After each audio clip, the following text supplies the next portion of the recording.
ওমা টিফিনটা দাও, দেরি হয়ে যাচ্ছে তো। দিচ্ছি, এ নাও, যাও, টাটা।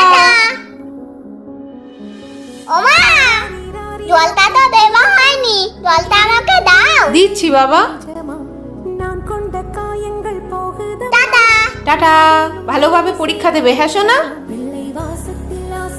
কিন্তু মা তো সব কাজ বাঁ হাত দিয়ে করছে, মায়ের ডান হাতে কি হয়েছে দেখি তো। ওমা মা, কি হয়েছে, চলে এলি কেন? বল। মা তোমার হাতটা একই তো। এই তো। এটা না ওইটা। মা তোমার হাতটা কি করে কেটে গেল? ওই একটু কেটে গেছে বাবা, আনাজ কাটতে গিয়ে। দেখেছো বন্ধুরা, মায়ের হাতে ব্যথা থাকা সত্ত্বেও মা সারাদিন আমাদের জন্য সব কাজ করতে থাকে। লাভ ইউ মা।